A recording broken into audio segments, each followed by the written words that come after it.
Nicolas. Il est près d'11 h et c'est une des journées les plus froides qu'on a connues. Comme vous voyez, Martha elle est complètement emmitouflée, les pieds sur le chauffage. J'ai mis même un petit chauffage d'appoint à côté d'elle. Elle n'arrive même pas à se réchauffer, donc c'est très intense dehors. Mais à l'intérieur, ça va. Bon, c'est sûr qu'il fait froid, là, mais on trouve des moyens de se réchauffer. Moi aussi, je suis quand même vraiment bien habillé. Et on va s'en sortir. C'est quand même un des moments les plus froids de l'année. Et c'est juste janvier, février qui nous reste à supporter. Après ça, ça va revenir. Le printemps va être de retour avec la chaleur nouvelle. Alors, j'ai pas beaucoup de travail aujourd'hui. C'est quand même relax. Là. J'ai quand même un peu de travail à faire pour l'instant. Mais après ça, je vais avoir terminé. Donc, j'ai quelques commissions à faire, comme aller acheter de la nourriture pour les chats. Et that's it. Je vais revenir à la maison et je vais continuer ma réflexion à propos de 2018, les choses que je veux faire, comment je vais les appliquer dans ma vie, ma stratégie. Alors, c'est quand même beaucoup, mais c'est peu. En même temps, c'est un peu paradoxal. C'est le genre de choses qui est très difficile à se mettre dans l'état d'esprit pour le faire. Mais quand on commence, c'est rapide. Faire les calculs, faire ces choses-là, établir la stratégie. C'est beaucoup de procrastination parce que en même temps ça amène beaucoup de changements dans ma vie, dans la vie de Martha, dans ma réalité. Donc c'est sûr que je dois y réfléchir, mais aujourd'hui je compte déjà stratégiser un petit peu plus tout en restant pas trop occupé. Là, je veux pas me casser la tête pour l'instant. Comme j'ai dit hier, là c'est la fin de l'année. Cette semaine, je prends ça relax. Je fais des choses que je ne ferais pas nécessairement généralement. Et je prends exemple sur Tristan, ici, qui dort la majorité du temps et qui s'en fait pas avec les choses. Il est près de 4h30 et il fait vraiment très froid aujourd'hui. C'est vraiment totalement incroyable. J'ai volé la place à Martha ici, proche du chauffage, et je savais plus quoi faire. J'ai les pieds sur le chauffage. Je suis enrobé de couvertes et je lis. Je lis des livres, je regarde YouTube, je relaxe en fait. Je suis en train d'étudier le livre, encore ce livre, Rainbow Green Live Food Cuisine de Gabriel Cossens. C'est très intéressant, j'en ai parlé à plusieurs reprises dernièrement. C'est intense, là. Je le relis, je le relis, je le re-relis, parce que je veux commencer la semaine prochaine soit la phase 1 ou la phase 1.5. Je m'enligne pour la 1.5, en tout cas pour le mois de janvier. Le temps de m'habituer, le temps de finir mes réserves dans mon frigidaire aussi, parce que j'ai encore des choses qui ne seraient pas du tout dans la phase 1. Donc, j'irai probablement avec la phase 1.5 qui est un peu moins aride. La phase 1, c'est quand même des bonnes choses. C'est pas en fait, ce sont des ingrédients qui sont très bons pour la santé. C'est des choses vivantes, la nourriture crudivore. Et lui, il enlève beaucoup tout ce qui est sucré. Donc, c'est ce qui va être vraiment difficile à mon avis, ça va être d'enlever le sucre, en fait, ce qui est sucré. Il y a un attachement émotionnel à ça. Ça fait partie de la culture aussi au Québec, manger du sucré depuis mon enfance.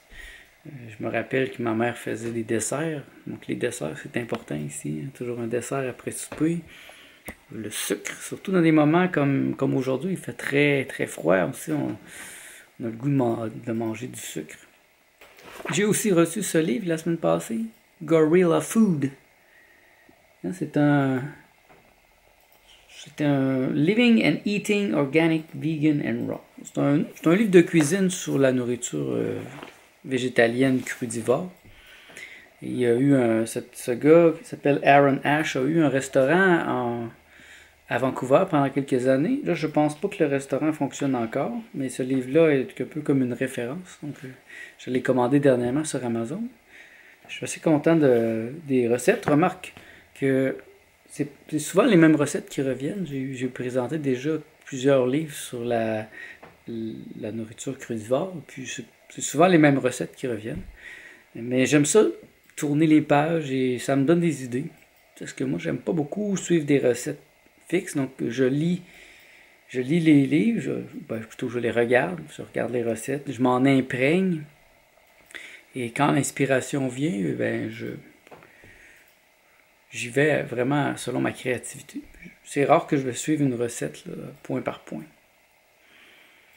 Aujourd'hui, je suis pas très inspiré à faire beaucoup de choses. Le froid me glace sur place. Là, ça va mieux, là. Je me suis mis à côté du chauffage. Martha est là-bas en train de travailler. Elle a presque fini sa journée de travail.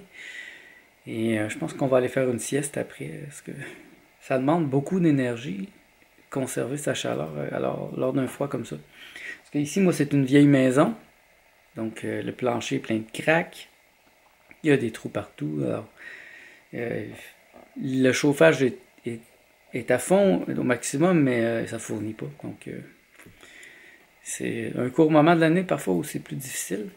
Je ne sais pas où me mettre. Travailler, c'est plus difficile. Une chance que j'ai pas beaucoup de travail aujourd'hui, sinon je serais obligé de travailler là-bas devant l'ordinateur et d'avoir froid.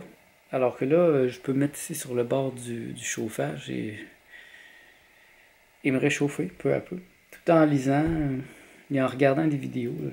C'est un peu un mélange de tout aujourd'hui. J'ai commencé à faire ma liste des choses que je veux faire en début de 2018, les choses les plus importantes, les choses qui doivent être faites, des grands changements, des choses qui sont sur ma liste depuis un certain temps et qui ne sont pas faites. J'ai regardé quelques vidéos aussi à propos de...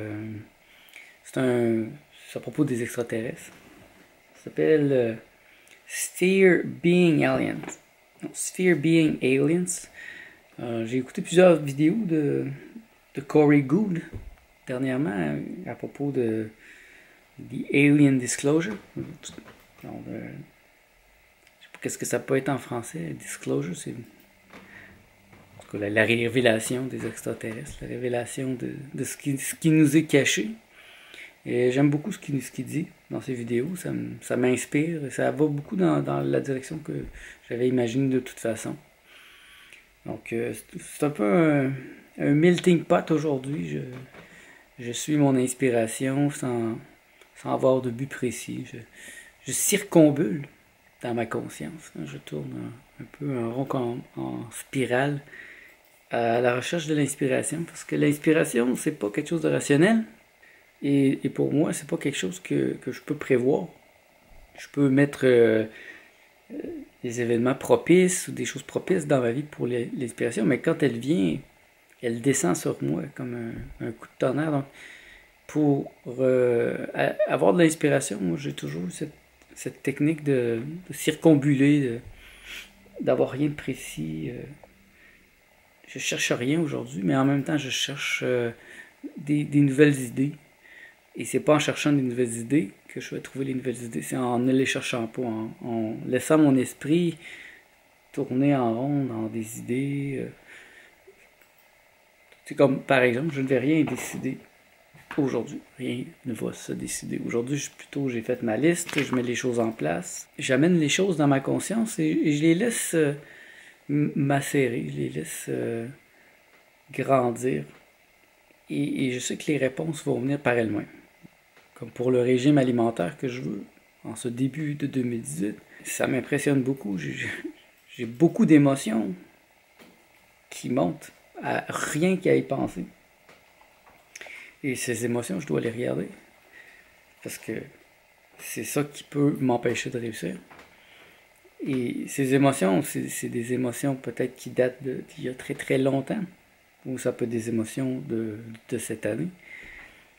Beaucoup d'émotions liées aussi au fait que je ne serai plus vraiment comme la majorité. Je ne suis déjà pas vraiment, mais en prenant un régime encore plus fondamental, crudivore, vivant et bas en sucre, bien, finalement, je ressemble à personne. Je ressemble à presque personne ici, surtout au Québec, dans ma société. Beaucoup de gens que j'ai trouvé qui vivent comme ça, c'est sur la côte ouest.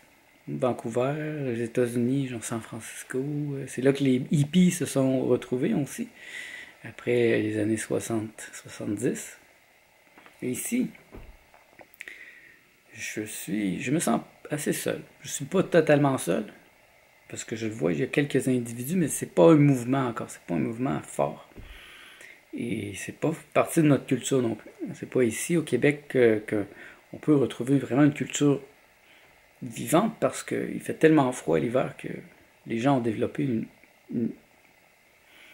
une alimentation qui n'est pas basée sur des choses qui peuvent pas pousser l'hiver. Donc ici c'est beaucoup de conservation, beaucoup de viande aussi, du gras, des choses qui peuvent fermenter ou se mettre en conserve.